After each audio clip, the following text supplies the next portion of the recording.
Hello and welcome to another episode of Beer Man's Noble Beer Reviews.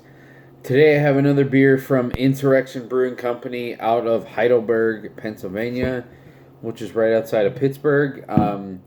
This beer is called Dancing in Quicksand. It is a hazy IPA and it is 6.5 ABV. It is hopped with Sabro and Citra. So, crack it open and see what we got here.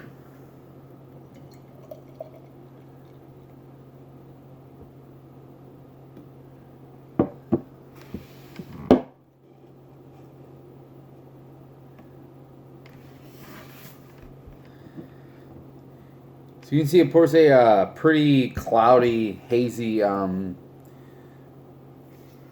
I don't even know if I want to say golden color, basically just like a mustard brown yellow with about 2 fingers worth of pretty fluffy white head. Oh man, that is a stinky Citra. Honestly, this reminds me of like the first time I smelled zombie dust, because that was probably the first time I ever smelled Citra hops. Lots and lots of like peach and pineapple. A little bit of like earthy, herbaceous dankness character too. And I do get some of the coconut that I'm assuming is from the Sabro.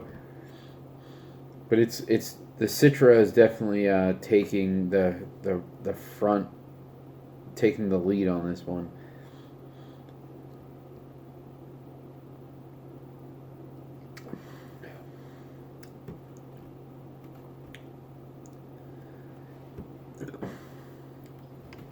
So the flavor is kind of the opposite. There's a lot of the coconut character in this for sure, and so now I'm starting to really recognize Sabro and understand it. It definitely does have a coconut character. I will say I originally, when people said like Mosaic has a blueberry note, I never really got that for the longest time, and I thought that was just like a made up stupid thing. But then it took me a long time, and I finally picked it up and understood it. But Sabra is kind of the opposite of that, where I understand that coconut thing right away.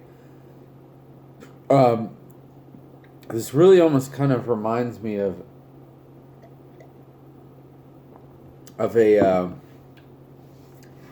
pina colada IPA, because it's a lot of pineapple from the Citra, and then coconut from the Sabro. I mean, there is no fruit in it, which is awesome. It's just flavors from the hops, which is pretty crazy.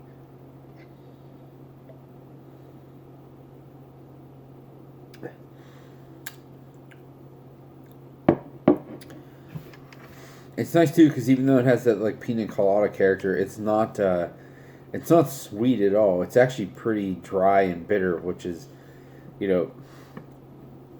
that's what I want. If you've seen several of my videos, with IPAs, especially hazy ones. Well, I shouldn't say especially hazy ones, because I definitely don't want a sweet West Coast IPA either. That's stupid.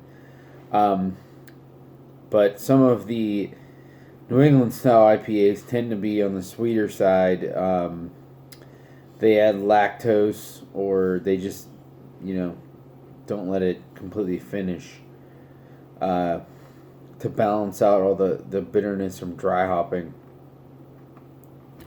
But this is definitely not like that. This is not sweet at all. It's just bitter. It's not overly bitter where I don't want to drink it, but it is definitely bitter.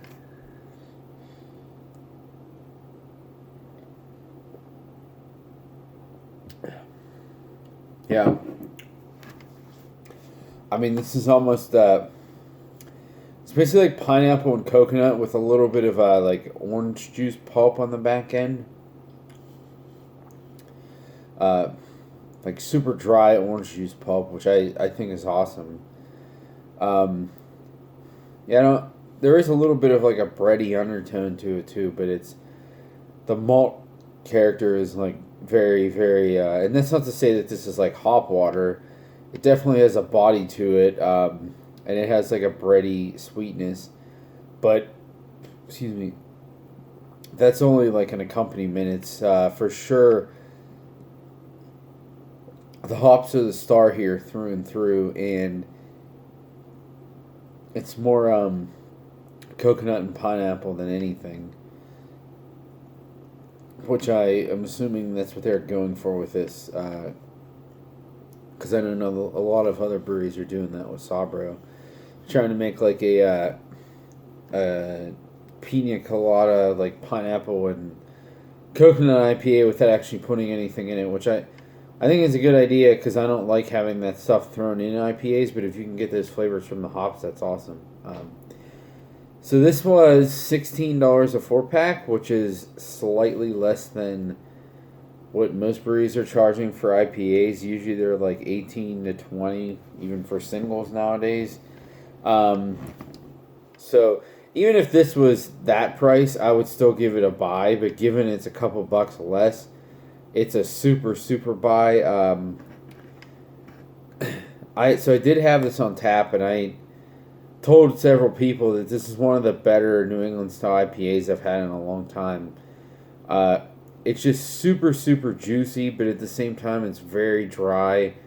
I think Brad and company and Dave and all those guys who were brewing there really, really dialed this one in, and I'm hoping that other IPAs that they pump out after this are kind of following the same ilk.